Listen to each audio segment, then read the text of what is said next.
Autem beauté à vous tous, mes très chers frères, mes très chères sœurs, Manzo Nazan et Tia, nous voir vous tous. J'espère que vous êtes tous heureux et heureuses de me suivre à nouveau pour cette podcast channel. Aujourd'hui, ça sera une séance de lecture spéciale. Donc, on va juste lire. Bon, je vais voir si je vais pas trop commenter, mais il m'arrive de m'arrêter pour commenter, pour dire qu'il y a des erreurs. Parce que bon, c'est comme ça que je suis. Mon cerveau ne peut pas faire autrement que de s'arrêter pour dire qu'il y a des erreurs ou pas.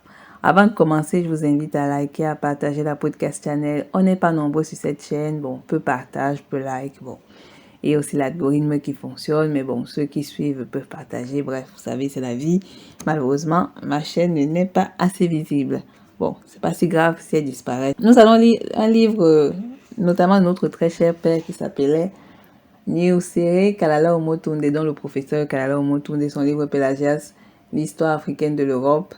Je suis très ravie et heureuse de lire ce livre dont je voulais vous faire une séance, mais dont je me suis dit, comme le professeur était encore de notre vivant, je ne pouvais pas le faire puisque de toute façon, il existait et donc il avait la légitimité de défendre ses propos.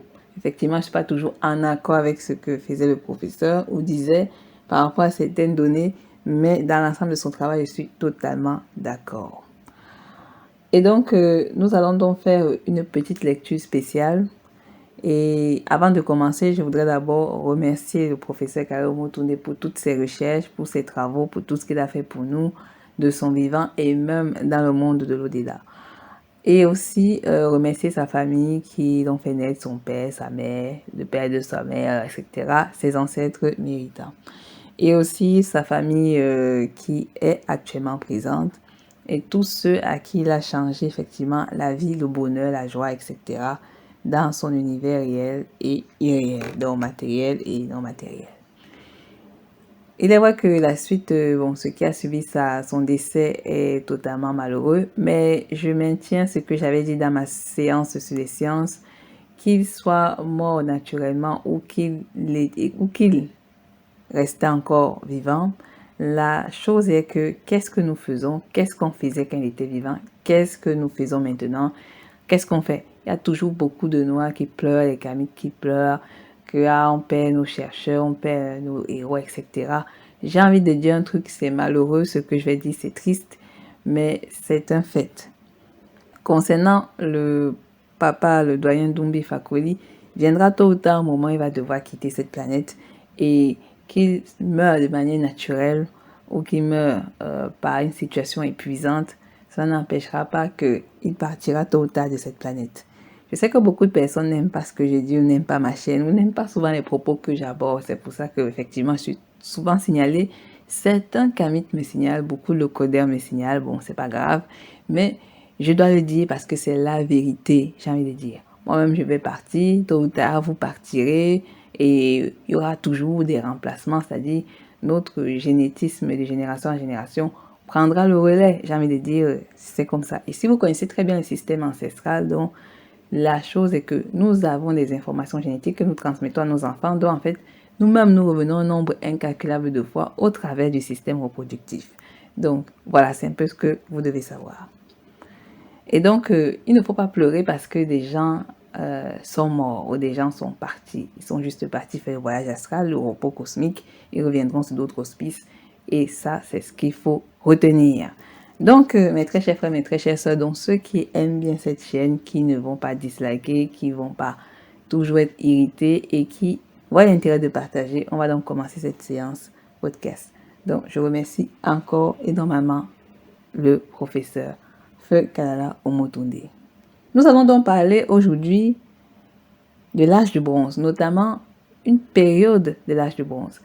Il faut comprendre que le codem est venu à la période du néolithique. Dans les séances que j'apprête et qui seront bientôt diffusées, je vais mieux vous réexpliquer cette histoire. Mais là, effectivement, l'objectif, c'est que vous devez comprendre à qui on a fait, qui sont les Yamnaya et pourquoi nous devons effectivement prendre un peu plus de considération sur la situation dans laquelle nous sommes et pourquoi est-ce que cette situation n'est pas le fruit du hasard.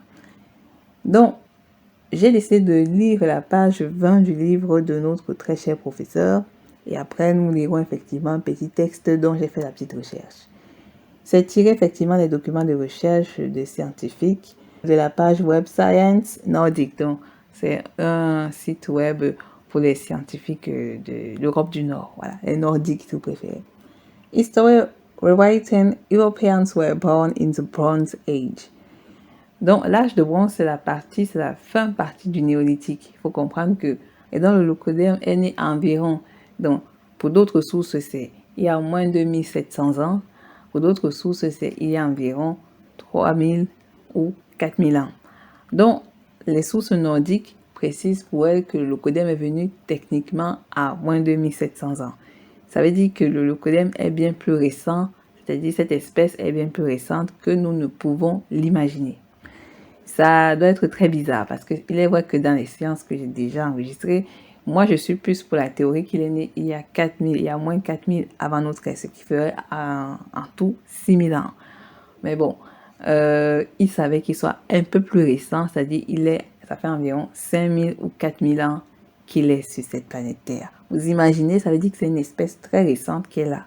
Et comme on n'avait aucune autre source de lui avant, ça veut dire que ça c'est quelque chose de très très très étrange. Voilà, je suis désolée, bon, d'autres vont dire que je fais du complotisme. Vous avez dit, moi, je suis pas dans vos histoires des complotistes. Allez faire le complot ailleurs. Donc, allez vous débrouiller dans les complotismes ailleurs. Moi, je m'en fous de vos histoires des complotistes. Si des gens meurent, ils meurent.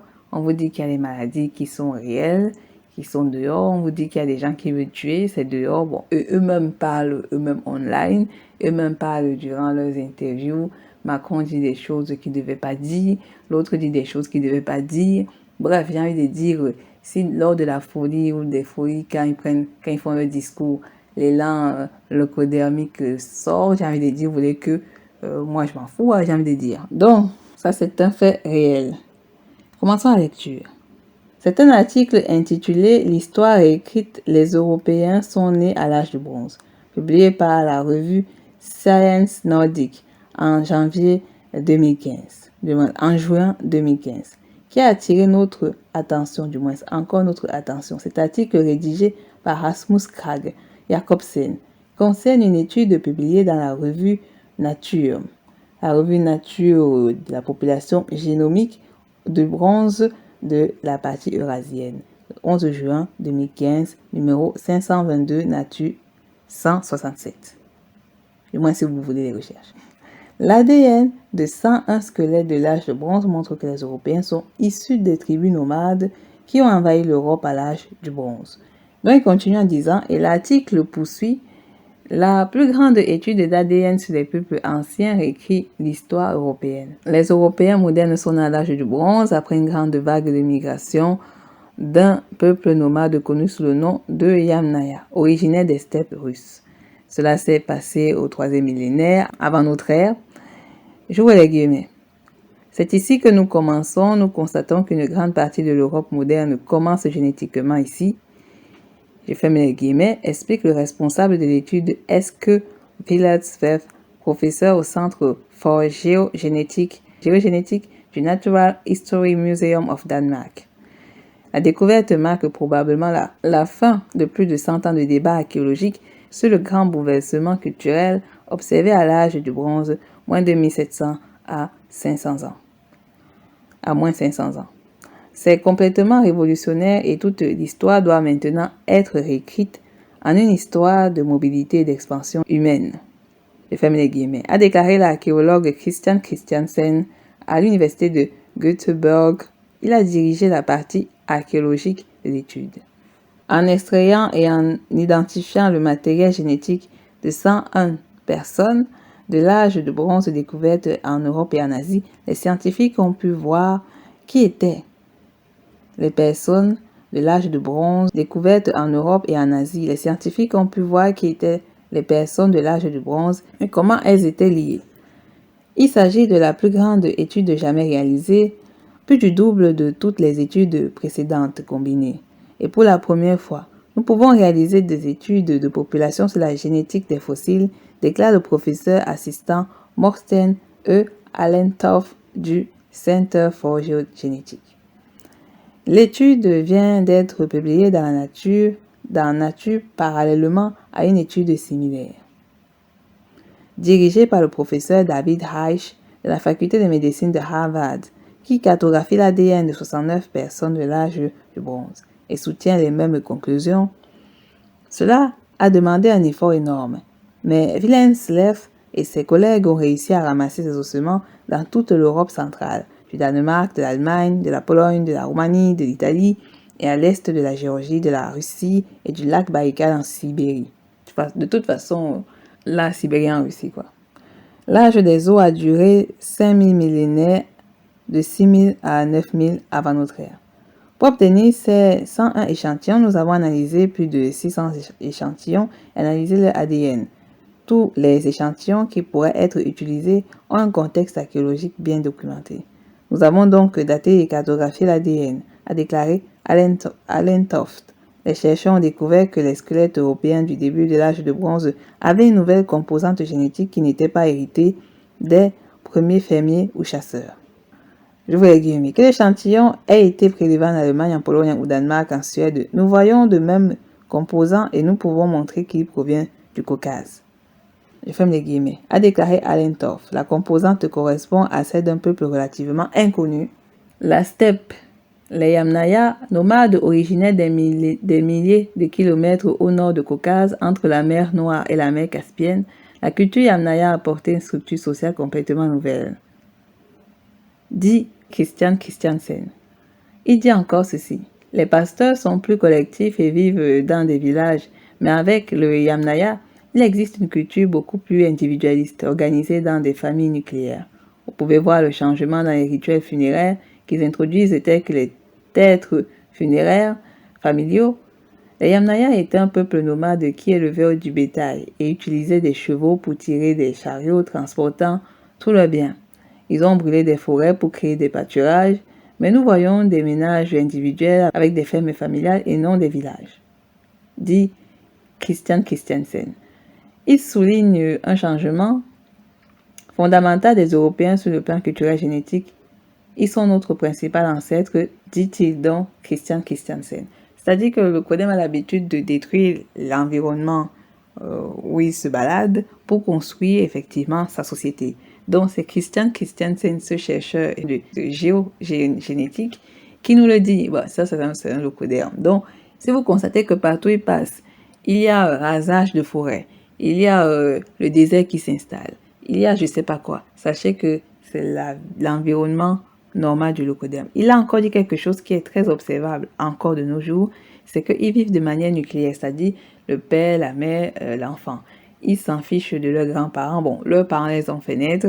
Après, bon, quand ils vont vieillir, ça c'est leur problème. S'ils veulent, ils vont aller mourir en maison de retraite parce que eux, ils se limitent à leurs environnements, à leur famille.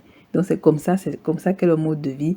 Donc vous, par exemple, les mélanodèmes, vous qui vivez en famille, si par exemple vous venez, je sais pas, des Noirs qui aiment la métissagerie, vous voulez vous métisser. Vous pensez par exemple que vous allez inviter toute votre famille dans la maison du leucodème, il va vous rappeler qu'effectivement, c'est pas comme ça ici. Et donc, vous allez vivre ainsi, éloigné de votre famille, vous allez vivre dans le mode de vie du Yamnaya, et vous n'allez pas vivre dans le mode de vie de votre mode de vie. Voilà. Donc, ça, ce sont des sacrifices à faire, parce qu'il peut faire preuve d'une extrême violence dans la mesure où vous n'obéissez pas quand même aux règles. Que ce soit la femelle, que ce soit le mâle. Voilà. Donc, c'est comme ça. Donc, leur mode de vie est individualiste. Il lui-même l'a dit. Il est vrai qu'effectivement, lorsque vous fréquentez dans les mêmes écoles, que lorsque vous les voyez souvent en Afrique, que dans notre continent, ou dans les Caraïbes, ou dans les pays des mélanodermes, vous les voyez souvent en groupe. Bah oui, ce sont des groupes, mais ce sont des gens qui ont leur pensée unique et leur fondement unique. Je vous rappelle le travail de Cherubini et de Champollion le Jeune. Champollion le Jeune, il a fait son travail de Bibalen Molouk. Oui, effectivement, il a su que les premiers habitants d'Égypte étaient des mélanodermes, donc des Éthiopiens, bon, noirs et Éthiopiens, c'est la même chose. Il a retranscrit le travail. Oui, il a aussi remarqué que les dernières espèces à être venues, effectivement, à la période de Kemet, c'était ce qu'on appelle les Néandertaux, dont ses frères, ses pères. Effectivement, il l'a reconnu et il a également abordé et accepté le travail de la mythomanie des couleurs. Il travaille avec Cherubini qui lui voulait être inspecteur des beaux-arts, qui effectivement il a vu le travail de Champollion le Jeune, il s'en fichait pas mal de ce que Champollion le Jeune avait fait. C'était un groupe, je rappelle bien, c'était le groupe de la France sous l'égide de Napoléon. Effectivement, bon, chacun fait son game, il travaille avec lui. Lui, c'était le dessinateur, mais vous l'avez compris, Champollion lui-même, il l'a dessiné lui-même. Parce que bon, vous savez, ils sont venus en groupe, mais on voit très bien que le groupe, c'est pas trop le game. Donc, on voit qu'au final, ce sont des gens individualistes. Oui, vous les verrez en groupe, oui, vous les verrez ensemble.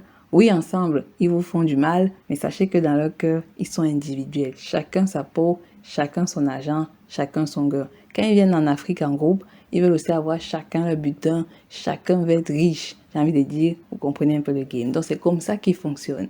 Et ça, c'est effectivement des éléments que l'on recueille depuis leur venue sur la Terre. C'est-à-dire, on ne sait pas techniquement d'où ils viennent de la planète Terre, mais bon, ils sont venus sur la Terre. Nous allons aller un peu plus en détail lorsqu'on va lire effectivement Michael Bradley, mais c'est pour que voilà, vous avez maintenant un peu une petite idée de réflexion. On va continuer plus tard sur cette idée, mais voilà. Maintenant, qu'est-ce que c'est qu'un Yamnaya? J'ai envie de dire, bon, beaucoup de personnes ont défini le Yamnaya. Maintenant, on va écouter ce que quelqu'un qui aime écrire, bon, on appelle ça quelqu'un qui aime écrire les articles, c'est pas forcément un article très scientifique.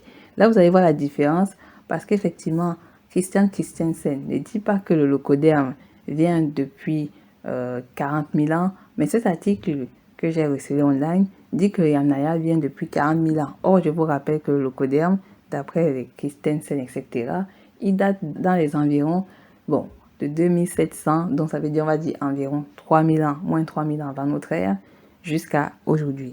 Effectivement, pour eux, le locoderme est là depuis 40 000 ans et ce n'est pas le seul article qui le dit. Beaucoup d'articles online scientifiques de la génétique font que le dire. Sachez que c'est extrêmement faux. On a des preuves, malheureusement, qui ne datent pas depuis le néolithique, dans l'âge de pierre. Ils sont venus à fin âge de pierre parce que le avènement ont enclenché les guerres médiques, les multicrises, les multiguerres. Donc, avant l'arrivée, il n'y avait pas les multicrises, les multiguerres, l'individualisme, les forêts qui brûlaient juste pour créer des fermes et des pâturages. Vous voyez ce que je veux dire? Donc, avec leur venue, des forêts ont commencé à brûler, des trucs ont commencé à disparaître. Voilà. Donc, on va lire cet article qui n'est pas totalement juste, mais c'est pour que vous voyez un peu la différence. Pour une fois, je vous fais des articles traduits en français. Bon, il y a 40 000 ans, un groupe de chasseurs-cueilleurs aux yeux marrons et à la peau et les cheveux foncés, descendants des migrations parties d'Afrique, il y a 100 000 ans. Donc là, on revient sur la thèse, effectivement, mensongère. Et la thèse, bon, j'ai envie de dire, je suis désolée pour Cheikh Anta Diop. Je vous ai dit, je suis quand même d'accord avec son histoire que le premier être est un mélanoderme, il a voyagé partout, voilà. Mais malheureusement, effectivement, cette thèse a créé des sortes de folies. Voilà, je voulais pas m'arrêter, effectivement, mais c'est que tellement c'est grossier que je vais répéter ce que je fais que répéter depuis que j'ai commencé ma chaîne. Bon, depuis que j'ai commencé par réviser un peu tout ce que j'ai dit sur ma chaîne, parce que j'étais aussi en accord avec cette idée de glaciation, mais au fur et à mesure de mes recherches, effectivement, c'est en regardant d'autres chaînes un peu plus poussées dans ce phénomène, donc c'est là que j'ai commencé un peu à faire un background, à réfléchir, à analyser des phénomènes, à voir des trucs et des théories, et il est vrai, et c'est hautement vrai, que le mélanoderme ne s'est jamais transformé en locoderme suite à 100 000 ans de glaciation. Ça, c'est une théorie réelle. Donc, le mélanoderme et le locoderme, c'est deux entités génétiques totalement différentes. Elles ne sont pas venues de la même manière, elles n'ont rien en commun, et il faut l'accepter, c'est une réalité. Donc, effectivement, bon, vous allez me dire, est-ce que ce sont des êtres humains? Moi, pour moi, le mot humain, je l'ai dit, je le mets de côté, vu les contextes, et sachant très bien d'où cette définition du mot humain vient, ça ne me regarde pas. Comme je vous ai dit, appelez-vous par l'appellation de ce que nos ancêtres avaient dans la linguistique, Muntu, etc., Beti, Bamileke, etc. Vous prenez ces noms, mais le reste, les mots des locodermes, humains, êtres vivants, bref, on les laisse ça pour eux, voilà. Donc, j'ai envie de dire que vous comprenez qu'on n'a strictement rien à voir ensemble. Notre ADN ne peut pas se refroidir. Je vous ai dit qu'on a des exemples. On a des exemples des territoires où il fait extrêmement froid, que ce soit hors de l'Afrique ou en Afrique. Et les Noirs vivent là-bas depuis depuis des millénaires, sont jamais devenus locodermes. Donc, cette théorie, je suis désolée pour Cheikh Anta Diop, mais pour moi, elle ne marche pas. Et bon, pour dire ouais, scientifiquement, elle est fausse. C'est triste, mais c'est la vérité. On peut dire que par moment, on peut pas lire, c'est-à-dire on peut devenir un peu clair, mais on ne deviendra jamais locoderme. Et jamais nos cheveux ne vont être lisses ou tomber suite à une glaciation. Ce sont les histoires du village. Donc, ce sont des théories fausses. Donc, je répète cette théorie imaginaire. Donc, il y a 40 000 ans, un couple de chasseurs-cueilleurs aux yeux marrons et à la peau et aux cheveux foncés. Donc, il parle des mélanodermes. Mais il est vrai que les mélanodermes sont venus, ils ont fait le voyage jusqu'à la terre qu'on appelle vulgairement l'Europe, donc l'Asie de l'Ouest, donc l'extrême ouest de l'Asie. C'est ce qu'on appelle l'Europe. Effectivement, bon, ils disent descendants des migrations partis d'Afrique, bon, il y a 100 000 ans, et venant s'installer dans la steppe pontique au bord de la mer Noire. Là donc, c'est l'imaginaire, parce que non seulement le mélanoderme, oui, en effet, il a voyagé, mais je le répète, il ne s'est jamais métamorphosé, parce qu'on appelle ça c'est limite une métamorphose ou une mutation. Pour muter, franchement, c'est pas possible. C'est-à-dire que si on mute, ça sera seulement des légers changements, ça ne sera pas des changements aussi drastiques. Vous avez très bien compris que ce qui constitue le locoderme, c'est la phéomélanine et le mélanoderme a le mélanine. Donc, c'est deux constituants génétiques totalement à l'opposé qui n'ont strictement rien à voir ensemble. Vous allez me dire que tu parles que de la couleur de la peau, c'est pas une histoire de couleur de la peau, c'est ce qui constitue l'ensemble de votre caractéristique génétique. Donc, ça n'a strictement rien à voir. Il dit en passant par l'Asie centrale où il rencontrait et se mélangeait avec l'homme néandertal déjà établi sur Terre. Donc, il ne précise pas depuis quand est-ce que l'homme néandertal est arrivé sur la Terre, parce que techniquement, on ne sait pas qui est cet homme néandertal.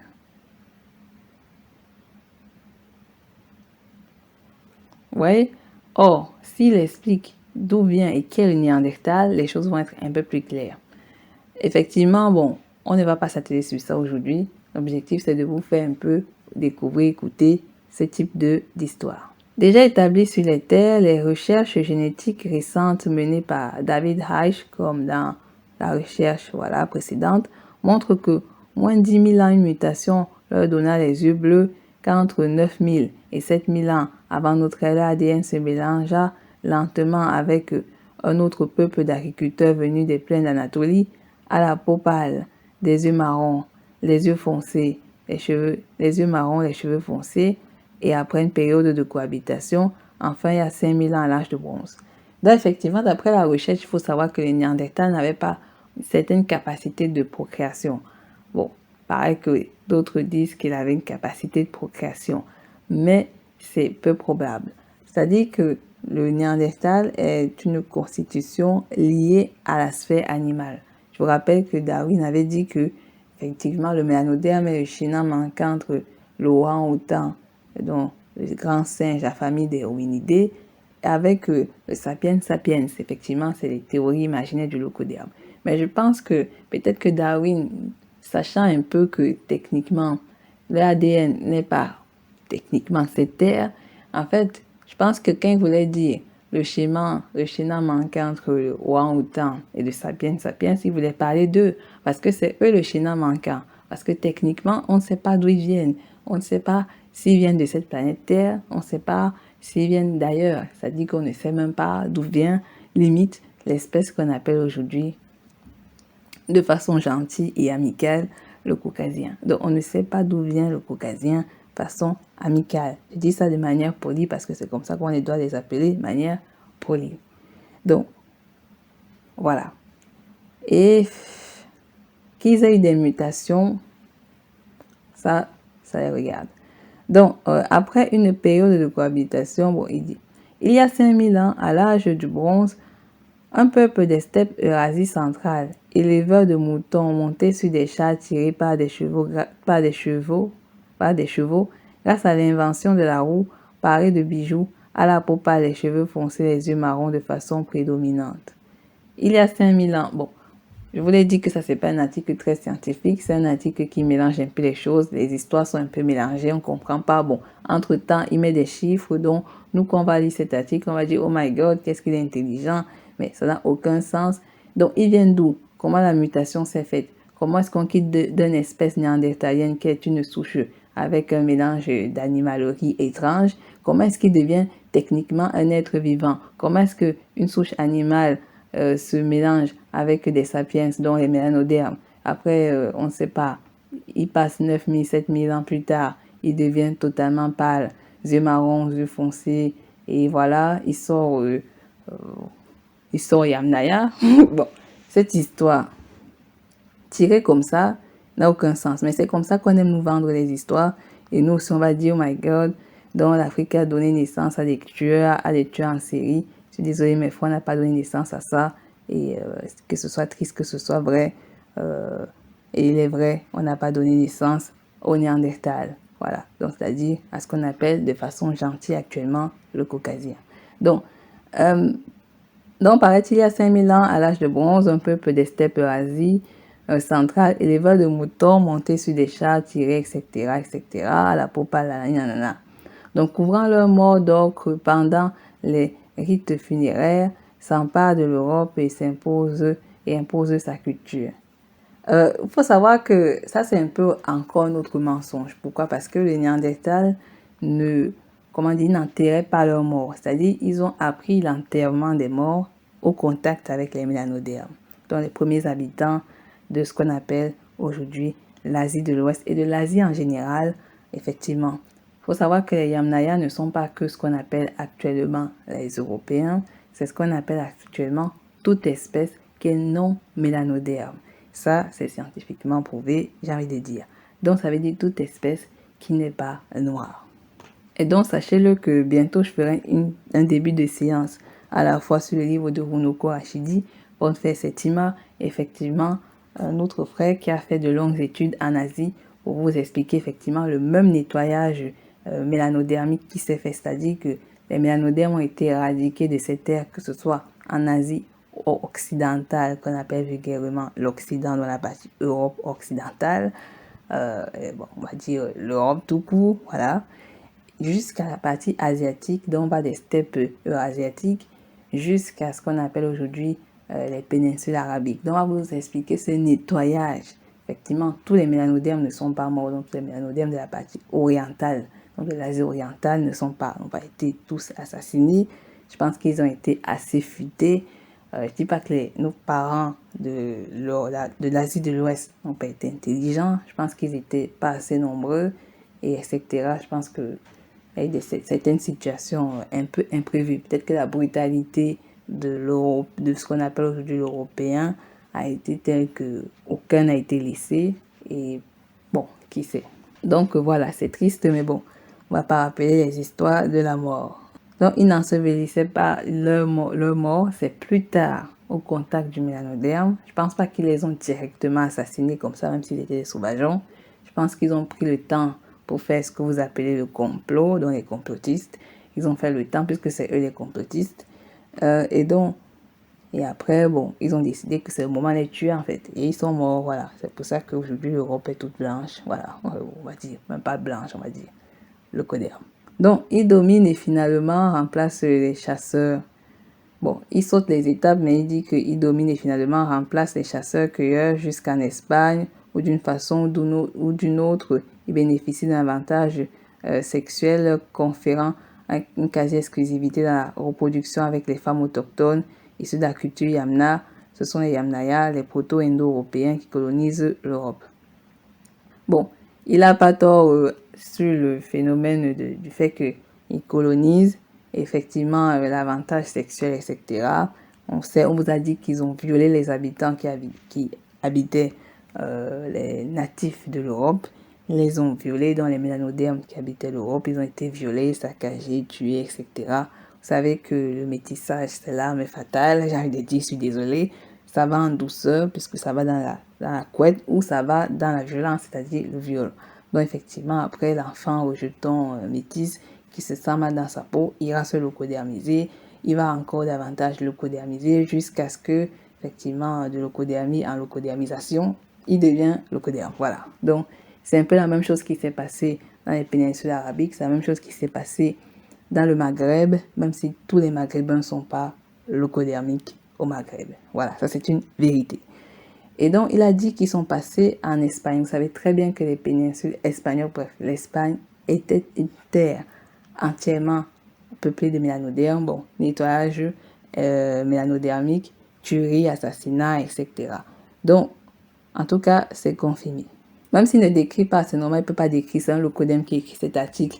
Il ne va pas vous expliquer comment est-ce que le phénomène s'est fait. Donc, quand il dit que ce sont les proto-indo-européens, il faut comprendre que dans l'explication, bon, de toute façon, je vais revenir sur l'indo-européanisme, il faut comprendre que on voit de manière technique, au-delà de ce qu'il dit, même s'il n'a pas voulu dire les choses en profondeur, il faut savoir qu'il parle à la fois des frères caucasiens, Europeanus, et effectivement les caucasiens mongoloïdes, donc ce qu'on appelle vulgairement les jaunes. Mais je vous ai dit, pour moi, les asiatiques là, tout ça, ce qu'on appelle asiatiques, alors que tous sont asiatiques, pour moi, ils ne sont pas jaunes.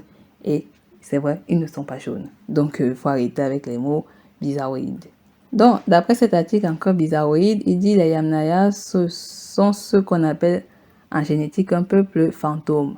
Donc, c'est-à-dire un peuple disparu, mais dont on peut identifier et prouver l'existence grâce aux traces génétiques présentes dans l'ADN ancien. On a trouvé des morceaux d'os comportant cet ADN ancien dans plusieurs endroits où s'est développée la culture de la céramique cordée, au sud de la Pologne et en Moravie, et d'autres morceaux attribués à des individus issus des cultures Yamna, catacombes, Babino et Noam. En fait, là, bon, malheureusement, vous savez, c'est un leucodème qui écrit l'article, donc ça veut dire qu'il va dire plein de trucs qui sont fausses. J'aurais dit d'accord avec un peuple fantôme dans la mesure où, effectivement, ils ont l'apparence de la mort, puisque dans la culture mélanodermique, tout ce qui apparaît à la clarté est identifié à la mort, et tout ce qui appartient à la mélanodermie est identifié à la vie. Ça, c'est la cosmogonie négro-africaine.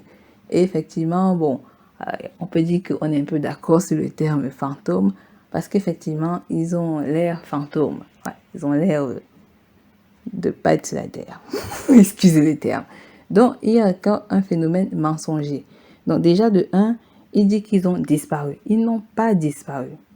Ils n'ont pas disparu. Je suis désolée, cet article raconte des histoires.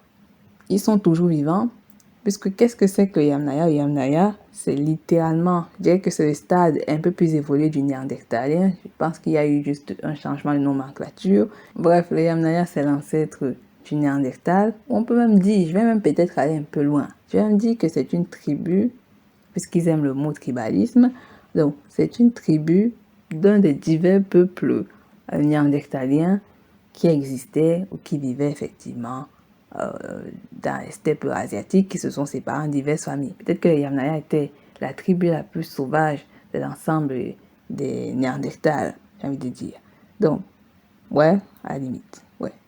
Il continue dans la suite de son article, il dit que les nouvelles technologies en matière de séquençage d'ADN, dans la possibilité de lire l'ADN dans les os anciens ont donné plus de lumière sur la parenté des Yamnaya. Et comme j'ai dit dans des précédents podcasts, vous avez dit que la préhistoire n'a pas techniquement, si on voit dans ce point de vue, n'a pas techniquement existé chez le mélanoderme. Et puisque l'apparence du mélanoderme a toujours été l'apparence que vous et moi nous avons aujourd'hui, et ce depuis 100 000 ans, depuis 2000, 200 000 ans, depuis 1 million d'années, depuis 3 millions d'années, on n'a pas changé d'apparence. Donc, ça veut dire que techniquement, le Néandertal lui-même n'a pas changé d'apparence, il est resté le même, et effectivement, c'est vrai, il est resté le même. Donc, ce sont des histoires, je vais prendre ça avec pincette. Donc,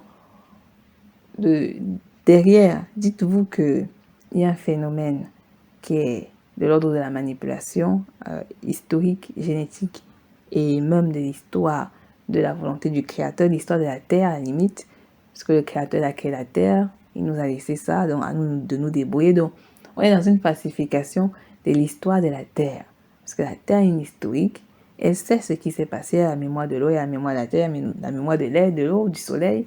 Et donc, on sait ce qui s'est passé. Et on sait que cet article, effectivement, bon, déjà, il est mitigé sur certains mots. Il ne peut pas dire les choses de manière claire puisque, bon, sans le codin, il ne va pas quand même se descendre. Je vous ai dit, ils ne vont pas s'entretuer là online et dire qu'ils ont été des barbares criminels. Et malheureusement, ça prouve encore que nous ne pouvons pas totalement nous fier à leurs données, à leurs recherches, à ce qu'ils disent, que ce soit les historiens locodermiques, que ce soit les politiciens, les médecins, etc. On ne peut pas être en accord avec eux à 100% dans tout ce qu'ils disent dans leurs recherches. Voilà, on ne peut pas être en accord pur avec eux. Je le dis de façon réelle. Donc, on continue. Donc, les études anciennes ont donné plus de lumière sur la parenté des Yamnaya avec les Européens modernes. Une étude de 2015 menée par Daniel Zadik de l'université de Leicester a permis de mettre en avant que les gènes des Yamnaya sont présents dans la majorité des Européens aujourd'hui, grâce à la technologie Next Generation Sequences. Daniel Zadik a pu identifier plusieurs mutations au sein du génome des Européens et générer un arbre généalogique plus précis que jamais. Voilà, donc on remarque que sur ce tableau-là que vous voyez là, que donc effectivement le gène Yamnaya est vraiment partout dans toute l'Europe. Voilà, donc Yamnaya c'est le groupe, c'est-à-dire c'est la tribu caucasienne Europeanus que l'on connaît ici, c'est-à-dire que l'on connaît dans la vision des pays et des territoires qui font partie de l'Union européenne. Et donc effectivement, de l'autre côté, on a aussi les autres génocidaires néandertaliens, les caucasiens mongoloïdes. Effectivement, bon, vu que lui, il se limite qu'à la partie de ses pères européanus, voilà. Donc on voit qu'ils sont partout. Ils sont en Suède, ils sont en Norvège, ils sont au Danemark, ils sont en Angleterre, ils sont en Espagne, ils sont dans les Pays Basques, ils sont dans les pays, ils sont en italien, en Italie, ils sont en Grèce, ils sont en Serbie, ils sont en Hongrie, ils sont en Bosnie, ils sont en Turquie, ils sont ils sont partout, vous voyez ce que je veux dire. Donc le séquençage est très puissant. Donc les 2 tiers des Européens modernes tiennent sur 3 branches appelées I1, R1A et R1B. Ces résultats montrent que chaque branche remonte à un ancêtre paternel assez récent illustré par un point rouge sur le graphique figure 2, comptant le nombre de mutations accumulées au sein de chaque branche. On estime que ces 3 individus ont vécu à différents moments entre moins 7300 et moins 3500. Vous voyez très bien qu'en fait, ils sont obligés d'inventer des datations très lointaines, très lointaines, parce que bon, vous savez, ça fait quand même mal de se dire, on est là que récemment. On est là que récemment sur la Terre, et c'est triste, ouais, c'est triste, quoi. La lignée de chacun semble avoir explosé dans les siècles qui ont suivi les décès jusqu'à dominer l'Europe. Les branches R1A et R1B sont les plus représentées chez les Européens actuels avec une prédominance de R1B chez les Européens de l'Ouest et R1A chez les Européens de l'Est. Ces 2 branches sont directement liées à des ancêtres Yamnaya. Cela explique la faible variation génétique entre nous, tous les Européens observés par Daniel Zadik et H, mais que sait-on exactement de ce peuple proto-indo-européen? Donc, bref, même s'il mythomanise, même s'il ne dit pas les choses de manière claire, en fait, le Yamnaya, c'est eux. J'ai envie de dire, on va peut-être tourner autour du pot, mais c'est eux. Un peuple nomade proto-capitaliste qui établit sa suprématie de l'Europe à l'Inde. Un des débats les plus vifs émergea suite aux premières études sur la culture Yamnaya. Le lien entre la culture Yamna et les cultures de l'Europe centrale à la fin du néolithique, comme la culture de la céramique cordée. La génétique vient confirmer ou donner un éclairage nouveau sur des scénarios qu'on suspectait par l'étude archéologique qui nous permettait de découvrir l'existence de ces cultures passées, présentes et des similarités comme la présence des tumulus allongés avec les mêmes rites funéraires. On sait aujourd'hui que, avec certitude, que les individus porteurs de la culture de la céramique cordée sont en fait génétiquement proches des Yamnaya. Ça, c'est encore une histoire imaginaire. Ils ne savaient ni lire ni écrire et ils n'avaient pas encore, c'est-à-dire l'amabilité. Donc, ils n'avaient pas encore la capacité manuelle de pouvoir créer des objets. Je ne sais pas dans quelle situation le Néandertal est venu sur la Terre, mais je ne sais pas à quel point il est venu avec rien, c'est-à-dire il ne savait ni broder, ni rien. C'est comme si ce sont des choses qu'on a programmées, qu'on a mis sur terre, qui ne faisaient rien. Bon, lui, il est obligé de raconter une histoire imaginaire, qu'ils ont fait des céramiques, machin. Ce sont des techniques qu'ils n'ont pas apprises, sur le tard de leur venue sur la terre. C'est triste qu'ils mentent comme ça, mais bon, que voulez-vous? C'est juste aussi pour vous mettre en avant ce qu'ils racontent. Parce que bon, c'est vrai, j'en parlais de ces articles, mais je vous disais pas à quel point c'était des histoires. Là, on découvre que ce sont des histoires parce qu'ils ne faisaient rien. Ils n'avaient pas de rite funéraire. Ils ne sont venus avec aucune technologie archéologique.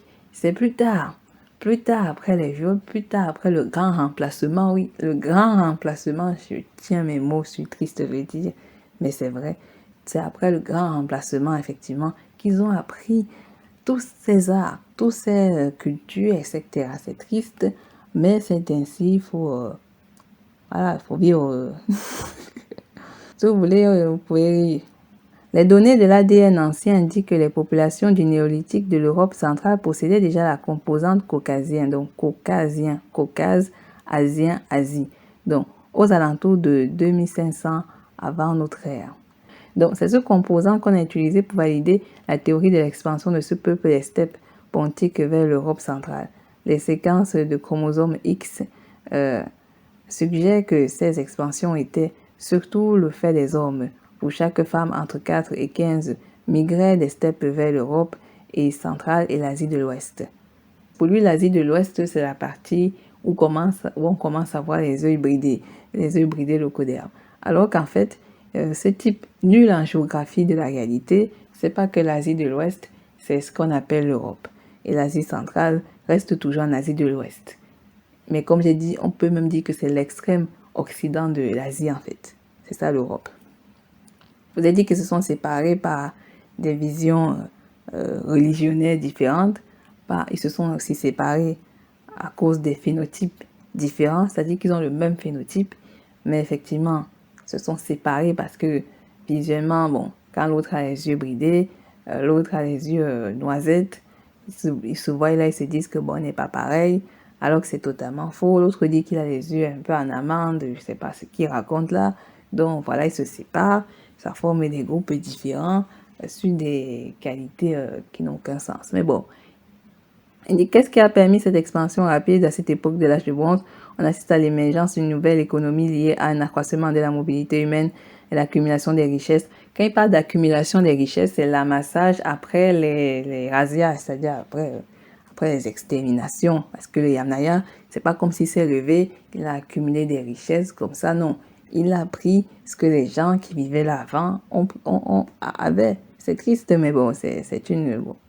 On va pas excuser la mythomanie de ce gars, mais bon, on va juste se dire que c'est comme ça qu'ils vivent. Facilité par la domestication des chevaux, l'invention de la roue et des véhicules, ainsi que l'accumulation des métaux rares comme le cuivre et l'étain qui sont les ingrédients nécessaires pour fabriquer le bronze.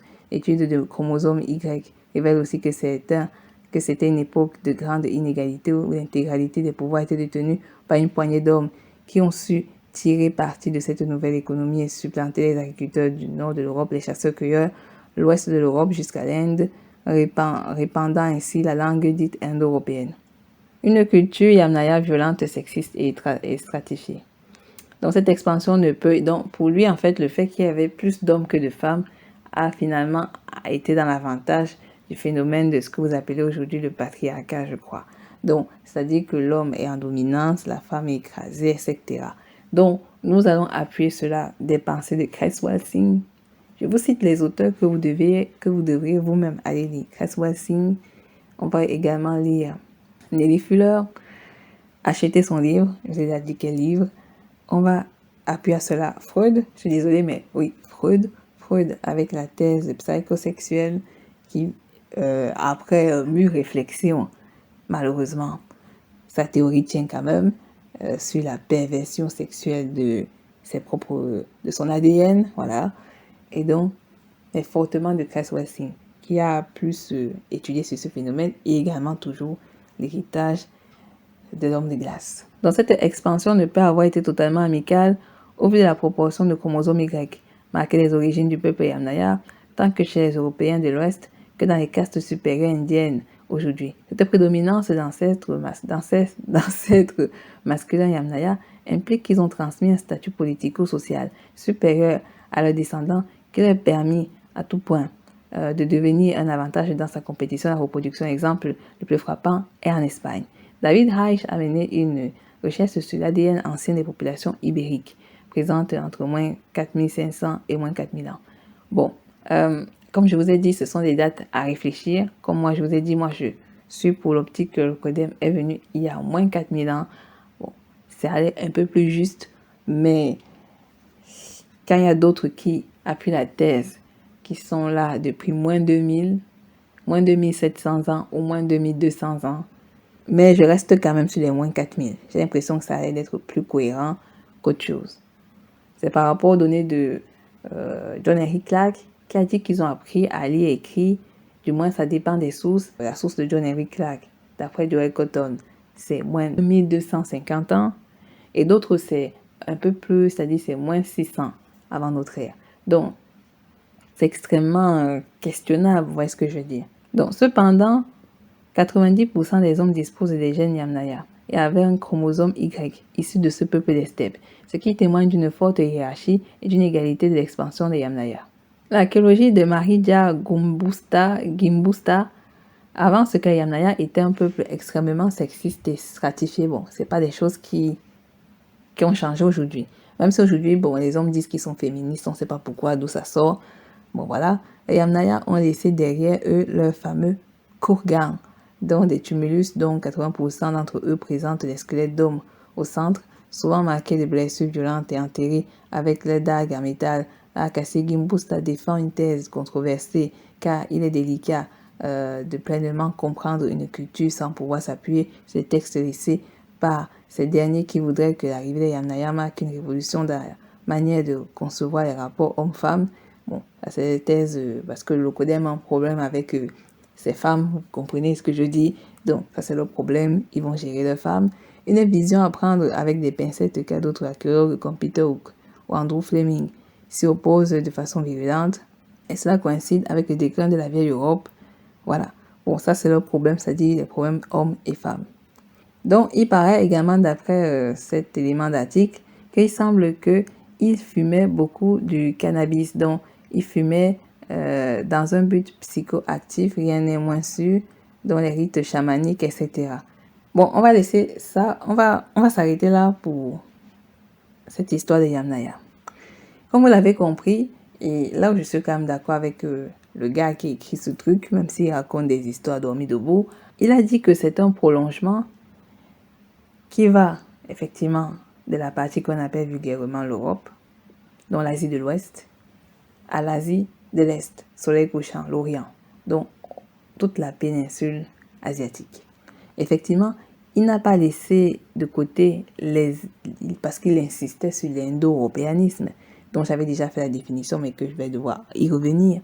Effectivement, il a parlé de l'Inde, parce que l'Inde, effectivement, il faut savoir qu'ils sont allés jusque dans la partie de l'Indus, et c'est là-bas qu'ils sont allés faire le rasage. Je vous ai longtemps parlé des Aryavarta. Effectivement, c'est vrai que je n'ai jamais fait la définition de ce que c'est que l'Aryavarta. Bon, c'est dommage, mais c'est vrai, j'ai jamais voulu faire la définition. Juste pour votre petite connaissance personnelle, il faut savoir que l'Aryavarta, c'est un terme qui désigne le sous-continent indien du Nord, ainsi que d'autres parties des anciens textes hindous tels que les Dharmas Shastras et les Sutras. Et donc, il faisait référence à la région du sous-continent indien, colonisée par les tribus indo-aryennes. Donc, c'est ce qu'on appelle les Aryavarta. Donc, ce sont les Indo-Aryens. Donc, c'est eux qui sont venus en Inde et c'est depuis l'arrivée qu'il y a cette classification raciale de l'Inde. Ils ont esclavagisé, donc ils ont mis sous peine difficile les travaux forcés les mélanodermes natifs de l'Inde.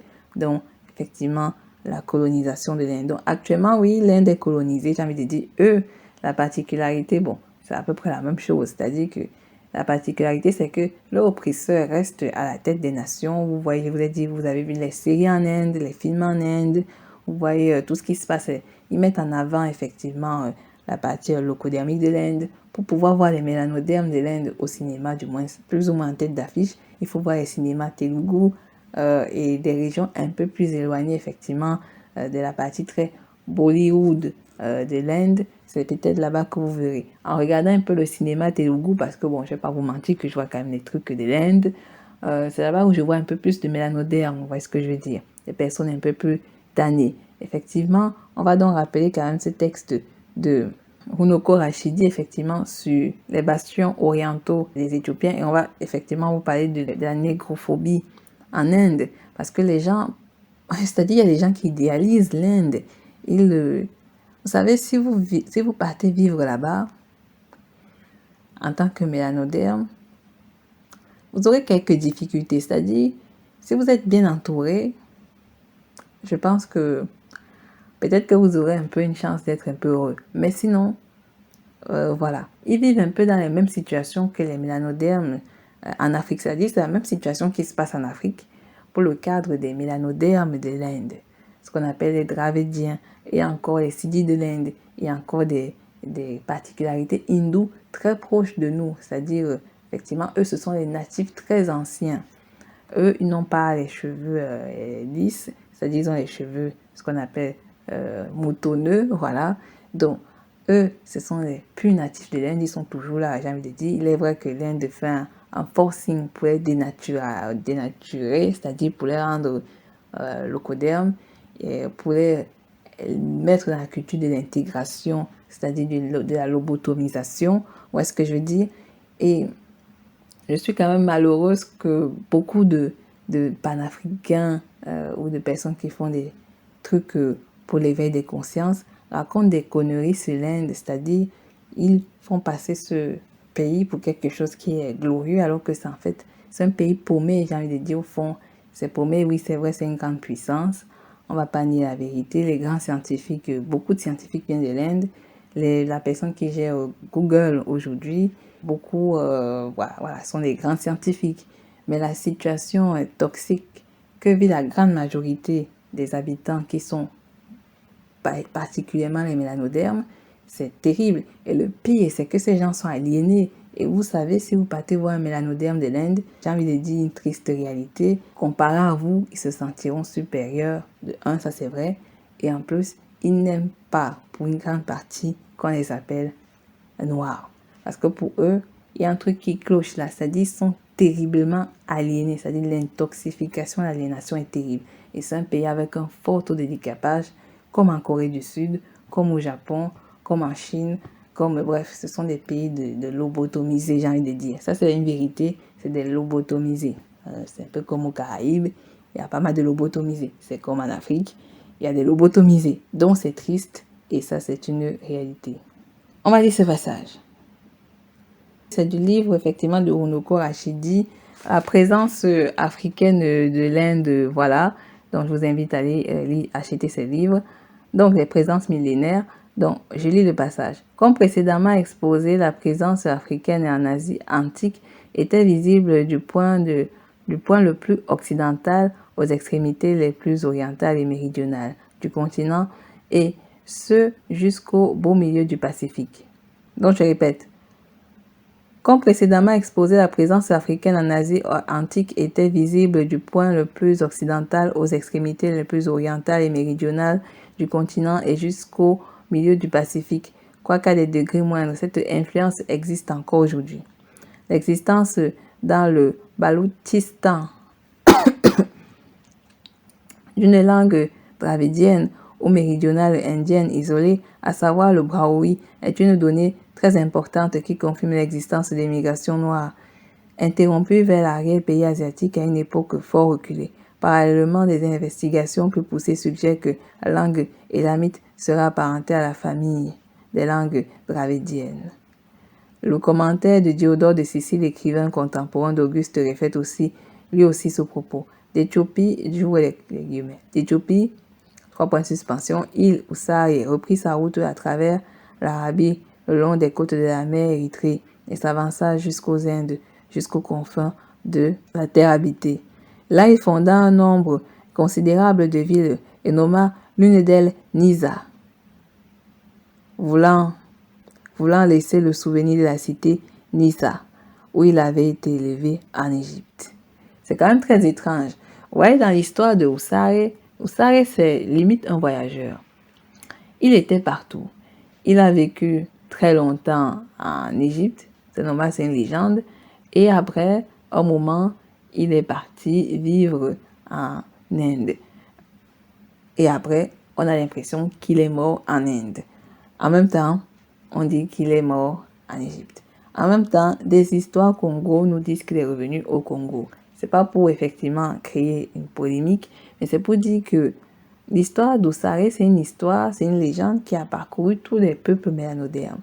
Sachez qu'on n'avait pas ce type de légende lorsqu'on parle des peuples Yamnaya, parce qu'ils n'ont aucun lien avec Oussare, ils ne le connaissent pas. Ce qui est très intéressant, c'est que c'est Diodore de Sicile qui nous le dit.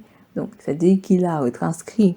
Et c'est très intéressant. Pourquoi? Parce que on se rend compte que nos ancêtres, effectivement, le Locodème a été assez impressionné de ces histoires et l'a relaté.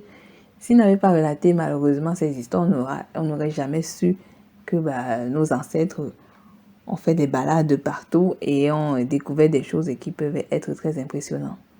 Effectivement, je remercie aussi beaucoup Onoko Rashidi pour son travail de recherche très puissant.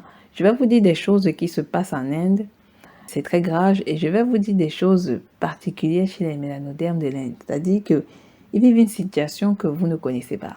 C'est-à-dire vous ne connaissez pas, c'est vrai qu'ils sont aliénés, c'est vrai qu'ils ne se reconnaissent pas mélanodermes, mais ils vivent des situations terribles.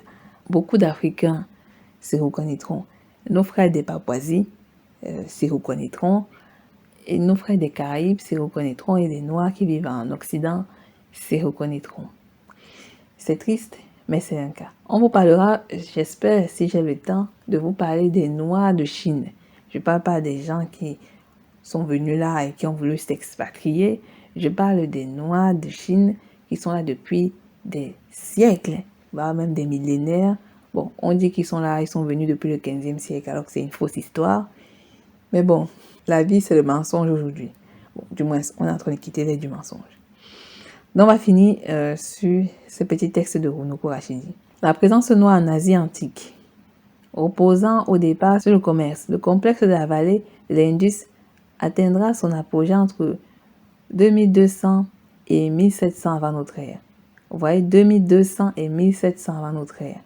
Cette phase particulière appelée phase arapéenne, en référence à Harappa, qui est l'un des premiers sites archéologiques référencés au Punjab, dans la vallée de l'Indus.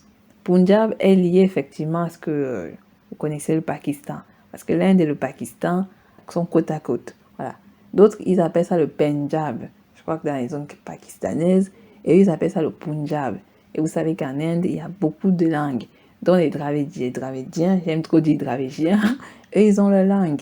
Après, bon, même parmi les mélanodermes de l'Inde, il y en a qui ont des langues, voilà, c'est un pays où si vous partez y vivre, apprenez différentes langues, j'ai envie de dire, vous vous dites peut-être comment est-ce qu'ils font avec le cinéma, ils sont 1,5 milliard ou 6, donc ils peuvent se débrouiller, ça fera toujours des millions de vues, voilà. Donc, dans la vallée de l'Indus, en fait, Harappa a attiré l'attention dès 1856. Aucune fouille n'y a cependant été entreprise avant les années 20, époque à laquelle Harappa fut sauvagement pillé pour alimenter en matériaux de construction la ligne britannique de chemin de fer. Donc, en fait, ce sont des zones que on fait exprès de ne pas faire des fouilles. Ce sont des zones qu'on isole pour faire du pillage. Vous voyez, c'est comme en Afrique. Dans des zones, vous savez, il y a des zones où il y a eu des cadavres, c'est-à-dire des ancêtres qui ont été enterrés. Effectivement, vu que le Locoderme est là pour piller et vu que nous n'avons pas d'armée suffisamment forte pour nous protéger, donc effectivement, des cadavres sont arrachés leur sol pour récolter les minéraux, etc. C'est sauvage, c'est brutal, mais c'est la vérité. Donc, les graves dommages infligés au site par cette indifférence coupable envers l'une des plus grandes cités de l'Antiquité sont incommensurables. Ça, c'est ce qu'avait dit Onoko Rashidi. Et c'est vrai, parce que je vous ai dit, je l'ai même dit tout à l'heure, c'est-à-dire il y a des gens qui sont enterrés là, en fait. Des gens qui sont enterrés, j'ai envie de dire. Et le Yamnaya, comme son cœur, il n'a même pas de... Bon, il a un cœur qui bat. Comme il n'a pas d'âme, ça peut expliquer pourquoi il continue sa sauvagerie, parce qu'il a faim de l'or. Bon, effectivement, c'était la période coloniale. En Inde, effectivement, ils ont tout nationalisé aujourd'hui. De toute façon, aujourd'hui, ce sont les Aryavarta qui s'occupent du travail. Donc, où est la différence? Bon, c'est vrai, au fond, où est la différence? Donc, en 1922, dans la province pakistanaise du Sindh, à environ 560 km au nord-ouest d'Harappa, on identifie sa cité jumelle, Mohenjo-Daro, le tumulus du mort. Mohenjo-Daro est presque la réplique exacte de Harappa. Dans son cas, les fouilles ont commencé la même année. Selon toute vraisemblance, Mohenjo-Daro et Harappa formaient les principaux centres administratifs du complexe de l'Indus. Depuis la découverte, plusieurs autres sites, dont Chanu-Daro, Kalibanga, Keta, Lota, ont été mis à jour. Le déclin de la civilisation harapéenne a été attribué à divers facteurs, dont une baisse des revenus agricoles causée par la surexploitation des sols, l'accroissement des crues, suite à des turbulences tectoniques dans l'Indus inférieur et les incursions toujours plus nombreuses des tribus nomades, agressives, très va-t-en-guerre. Donc là, on parle effectivement des Aryavarta, on parle des Lokoderm, on parle des Yamnaya, on parle du Néandertal. Et vous vous rappelez effectivement de ce que Christian Christiansen avait dit. Je vais relire ce passage de Christian Christiansen. Il disait, les Yamnaya étaient un peuple nomade qui élevait du bétail et utilisait les chevaux pour tirer les chariots transportant tous les biens, dont tous les biens volés. Ils ont brûlé des forêts pour créer des pâturages. Donc, ça veut dire qu'ils ont l'habitude de faire ça, c'est-à-dire, ils partent dans des lieux, ils brûlent, ils détruisent, ils surexploitent, ils font des trucs, ils font leur vie, et c'est pas leur problème. C'est-à-dire, c'est techniquement pas leur problème, puisque c'est comme ça qu'ils vivent. C'est comme ça, ils viennent chez vous, ils font ce qu'ils veulent, ils gagnent de l'argent, ils détruisent, voilà. Et vous êtes là, oh my god, le Lokoderm, et lui, bah, il vous nique, quoi, il nique sa mère, quoi. Donc, c'est triste, mais c'est l'histoire qui est la réalité de l'histoire. Donc, ils viennent d'Asie centrale. Donc, ce sont les zones telles que le Pakistan, l'Iran, Afghanistan, Russie, Turkménistan, Mongolie, Chine. Donc, une partie de la Chine est en Afrique centrale. Donc, ce sont les enfants, je dis, ce sont les enfants illégitimes des Turcs, les Ottomans. Effectivement, puisque ces gens, ils ont eu un mélange, puisque les Turcs, dans leur périple de domination, sont venus, ils ont assassiné, puisque je vous ai dit que les Yamnaya étaient nombreux, ils se sont dispersés, et je vous ai dit que les Arabes actuels que vous voyez là sont des métis issus, effectivement, de la barbarie néandertalienne. Donc, les Turcs, les Ottomans, bon, parce qu'avant ils s'appelaient Ottomans, ils ont métissé, ils ont pris cette partie qu'on appelle péninsule arabique, donc depuis ce qu'on appelle l'actuelle Syrie, Cisjordanie, Yémen, etc., l'Inde, toute cette partie, une partie de la Chine aussi, Koweït, Irak, Iran, Turkménistan, Ouzbékistan, effectivement. Donc, ils ont métissé ces enfants, ces rejetons haineux dans la vie, ils se sont prolongés, ils ont fait une percée, effectivement, plus facile depuis l'Iran, du moins depuis ce qu'on appelle l'actuel Iran. Ils sont passés par l'actuel Pakistan et l'Inde, voilà. Et donc, ils ont fait le petit travail. Donc, il dit, vers 800 ans avant notre ère, ces tribus nomades aryennes avaient conquis le Pakistan et tout le nord de l'Inde. Puisque j'ai dit réunissant le nouveau territoire sous l'appellation d'Aryavarta. Donc, Aryavarta, c'est-à-dire les êtres aryens, les origines, les êtres provenant de souches aryennes. Donc, c'est-à-dire le pays aryen. Donc, dans tout l'Aryavarta fut instauré un ordre social rigide, segmenté en castes, dans lequel les Noirs vaincus, les Soudras, les extrêmes noirs, furent relégués au plus bas de l'échelle et condamnés à servir les castes supérieures. Ces castes supérieures sont les suivants, les Brahmanes. Les Brahmanes, vous vous rappelez ma séance sur Davos, le dirigeant de Reliance, etc. C'est un Brahman, donc c'est un métis. c'est-à-dire l'élite aryenne identifiée par la couleur blanche, du moins ceux qui s'identifient blancs, même si techniquement ils ne le sont pas. Les Kshatriya, excusez-moi, du secteur du secteur militaire administratif identifié par la couleur rouge, donc c'est-à-dire les métis. Les Vasia marchands et fermiers identifiés la couleur jaune. C'est-à-dire que vous savez que la teinte leucodermique, il y a des très très pâles, fair skin. Il y en a ceux qui ont une couleur, on dirait que ils sont rouges. On appelle souvent ça les gens rouge tomate. C'est-à-dire que leur peau est tellement translucide qu'ils ont les rouges, même s'ils ne sont pas rouges. Où est-ce que je dis? Même moi, j'ai du mal à expliquer. Parce que je vous ai dit que techniquement, le codème n'est pas blanc parce qu'on met la couleur blanche à côté d'eux, ils ne sont pas blancs. Ouais, ce que je veux dire. Et donc, les Vasia marchands, les fermiers identifiés de la couleur jaune. Jaune parce que c'est l'enfant métis. Et viennent ensuite les Soudras eux-mêmes, identifiés par la couleur noire, donc extrême noire, ce qu'on appelle les Dravidiens, etc. Sur l'échelon le plus bas. Bon, on va s'arrêter ici, mes très chers frères, mes très chères sœurs. On reviendra plus tard, effectivement, plus tard.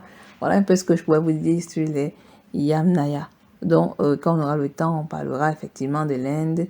L'Inde, un sujet que des gens prennent à la légère, comme si c'était le vent, le soleil, le vent. Et donc, le Yamnaya est toujours manœuvre. J'ai envie de dire, quand on regarde l'Inde est dirigée par les Aryens. Du moins, s'ils s'appellent Aryens, on va laisser leur nom là, ça c'est pour eux. L'Inde, Pakistan, Turkménistan, Turkestan a été dominé par eux. La Russie a été dominée par eux. L'Asie de l'Ouest, dont l'Europe, a été littéralement extermination totale. Pareil dans les Amériques du Nord. Ils ont vraiment fait ce qu'on appelle le grand remplacement. Je suis désolée du terme, mais ils ont vraiment fait ce qu'on appelle le grand remplacement. Quand les gens comme Zemmour pleurent partout, les pleureurs, là, tellement je ne sais pas quoi dire, les pleureurs, là, dès qu'ils pleurent, là, les gars, je suis désolée, ce sont des pleureurs parce que c'est eux qui ont tué. Hein. Ils ont tué pour habiter où ils sont actuellement. Donc, le pleur, là, moi, ça me touche pas littéralement. Donc, voilà un peu, mes très chers frères, mes très chères sœurs, j'espère que cette séance, qui n'est pas une séance de lecture habituelle, effectivement, vous a intéressé. Si oui, n'hésitez pas à liker, à partager la podcast channel. Je vous remercie effectivement. Et nous nous reverrons une prochaine fois. Bibala.